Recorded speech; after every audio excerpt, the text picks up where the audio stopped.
Yo les decía que este programa de hoy, de este miércoles, era muy literario porque acabamos de escuchar esos juegos de antaño que nos contaba el autor de este libro, admirable, además con sus 80 y tantos años, él sigue escribiendo, viene aquí, lo cuenta, es admirable, pero vamos a seguir hablando de literatura y nada más y nada menos que de la primera novela de Mario Pérez Antolín, a quien tenemos con nosotros en plató. Muy buenas tardes, Mario. Buenas tardes, Ana. Pero bueno, una novela ahora, pero tú ya le das a todos los palos, ¿eh? Ahora sí que puedo decir que cultivo todos los géneros literarios.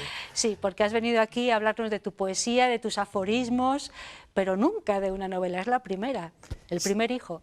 Sí, es la primera novela. Ha tardado, aunque es una novela que, bueno, pues empecé a escribir hace como unos 7 años, o sea que se ha demorado bastante el proceso tanto de creación, de escritura, de corrección y de edición, pero bueno, ya está en las librerías. Vida de ermitaño, así se llama este libro, esta obra que estábamos viendo antes, tiene 200 y muchas páginas, o sea que ya es una novela, bueno, contundente, y que está muy bien, además, estructurada para ir guiando un poco al lector, ¿no, Mario? Sí, el título es bastante descriptivo, es La vida de un ermitaño. Es verdad que no hace referencia a las figuras de los ermitaños medievales, religiosos, sino que es simplemente una persona que decide abandonar la ciudad, decide abandonar todos los asuntos que le deprimen, que le agobian y que rompe con el mundo, de alguna manera, se va al medio rural, se va a la naturaleza, con la idea de aislarse. Bien, es verdad que no lo va a conseguir del todo, porque al final va a tener que vérselas con una serie de personajes secundarios que irán apareciendo en la novela, interactúa con ellos, le pasan determinadas historias, y es una novela donde se mezcla la realidad, la fantasía, y es un personaje también, de alguna manera, es un personaje atemporal. Quiero decir que no he ubicado en el tiempo a este personaje. ¿Y lo has hecho a propósito? Sí, en unas coordenadas concretas y específicas del tiempo, sino que he preferido que sea un personaje atemporal, es decir, un personaje que perfectamente podría estar en nuestro momento actual o podría estar en un momento pretérito, anterior. Eso estilísticamente entraña alguna dificultad, porque el estilo, hay que jugar con un estilo que va de lo contemporáneo a lo arcaizante, para que en ningún momento quede muy claro dónde se está, en qué momento se está desarrollando Claro, es esta muy novela. difícil el lenguaje a utilizar, ¿no? Si es un tiempo, bueno, pues inexistente. Yo te iba a preguntar, Mario, ¿tú te has identificado con el protagonista? Por lo que me estás contando, digo, a lo mejor Mario ha querido también ser un poco ermitaño, ¿o no? Pues fíjate, te diría lo siguiente, es una novela escrita en primera persona y además una novela con un único protagonista. Eso inevitablemente hace... Y escrita en primera persona, como dices tú. En primera claro persona y con un único protagonista. Eso es. Eso hace que inevitablemente el escritor tienda siempre a identificarse con el personaje. Es inevitable y supongo que el personaje tendrá cosas mías. Pero también tengo que decir que en todo momento también he intentado marcar distancia entre el personaje y yo. No encariñarte mucho. No, porque al final no quería que se confundiera con una obra memorialística o autobiográfica, que no. Entonces, sí, puede tener algunas cosas, pero también tiene otras cosas de otras personas que he conocido y muchos elementos puramente ficcionales.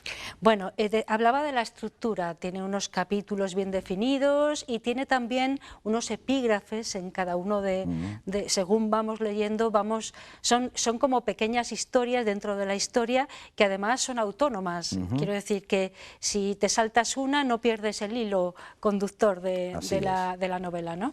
Sí, son capítulos cortos que además van titulados, un poco al estilo de las novelas del Barroco o las novelas del Renacimiento.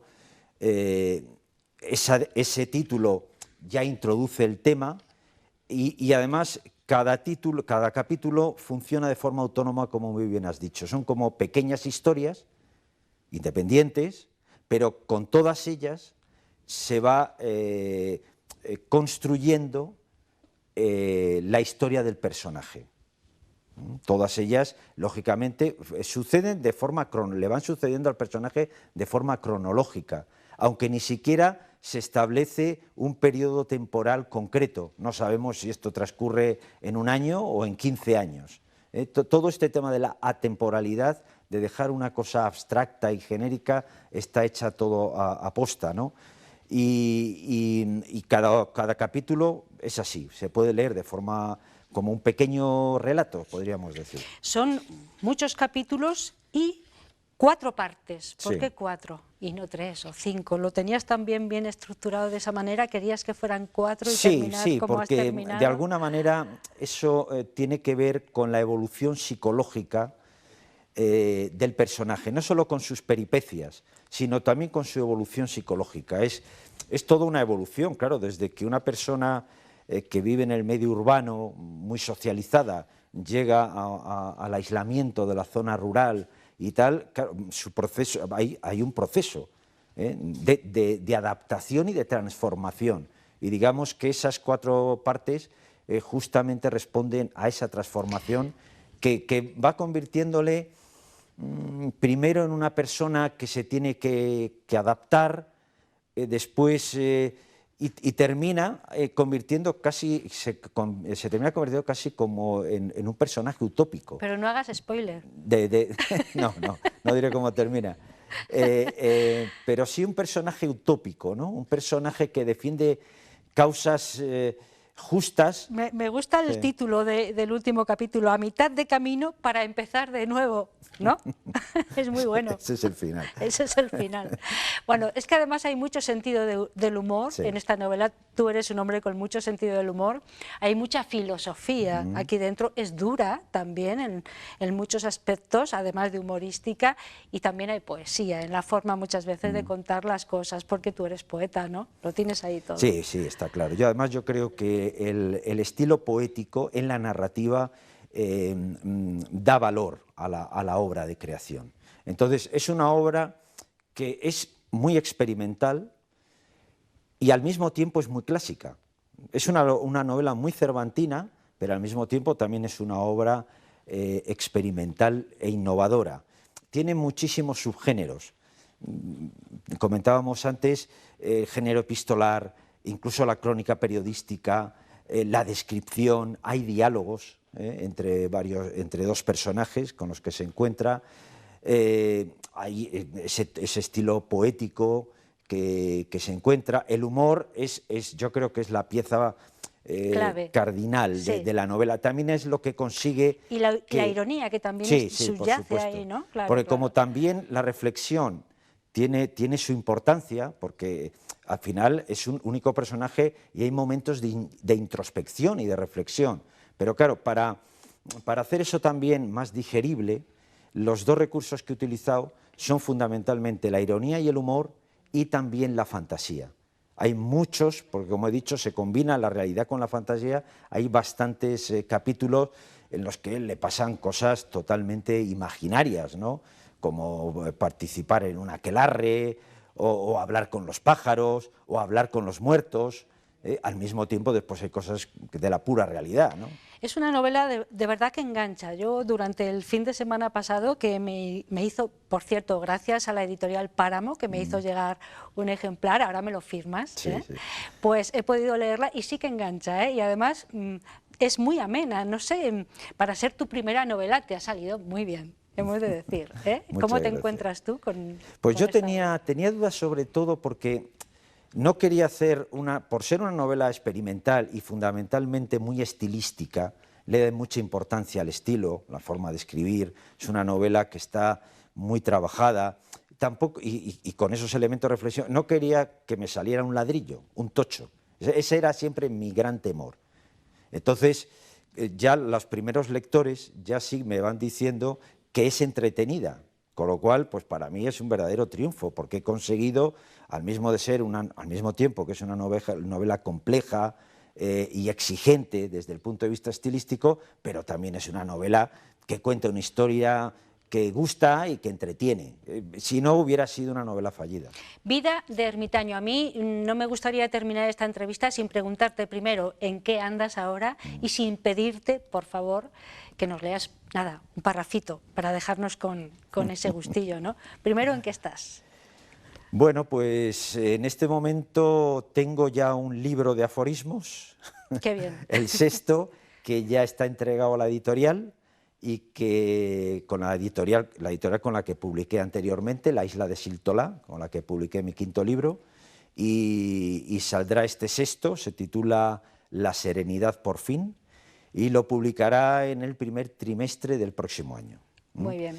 Y estoy escribiendo otro libro de aforismos y pensándome, quizá a lo mejor, no lo sé, no lo tengo claro, quizá una próxima novela, porque yo para escribir una novela, por eso tardo tanto tengo que tener una buena idea. Tengo que tener una buena idea y una buena historia. Si no, no me voy a poner a ello. Pero bueno, estamos ahí, dándole... Esta historia es buena, se llama Vida de ermitaño, está en la editorial Páramo, la podemos encontrar en librerías, supongo que también por internet, ¿no? Y me gustaría que nos leyeras, 4 líneas si quieres, para que el espectador vea un poco cómo te mueves en este género de la novela. ¿Qué te parece? Pues mira, voy a escoger de los 2 diálogos que hay un diálogo del ermitaño con una mujer, con una prostituta, y un diálogo del ermitaño con un cura. Y voy a coger justamente el primer párrafo, vale, que es cuando habla el cura, que dice: mis feligreses me han hablado de alguien que no saben cómo calificar. Viniendo de fuera, hace lo posible por adquirir nuestras costumbres sin perder sus particularidades oriundas. Intenta pasar desapercibido y, por el contrario, está en boca de todos. Unos dicen que es un ermitaño, otros que es un aventurero. No faltan los que también afirman que se trata de un vagabundo con ínfulas. Reconozco que me pica la curiosidad. Le vengo observando desde hace un rato y, si no me equivoco, debe de ser usted el aludido. Esto lo dice el cura. Esto lo dice el cura. Pues ya responde el ermitaño y sigue el diálogo. Siempre en primera persona, muy interesante. Bueno, es la primera novela de Mario Pérez Antolín, Vida de ermitaño, una delicia, he de decir, a mí me ha gustado mucho. Muchísimas gracias, Mario, por haber venido aquí a contarlo. Y enhorabuena por tu trabajo y bueno, volveremos a encontrarnos pronto para otros proyectos. Gracias a vosotros por invitarme, siempre es un placer venir a esta tertulia. La editorial Páramo, ya lo saben. Bueno, vamos a hacer la última pausa publicitaria y seguimos hablando de arte en este caso y también de literatura en el formato de poesía. Bueno, no les digo más, dentro de un momento.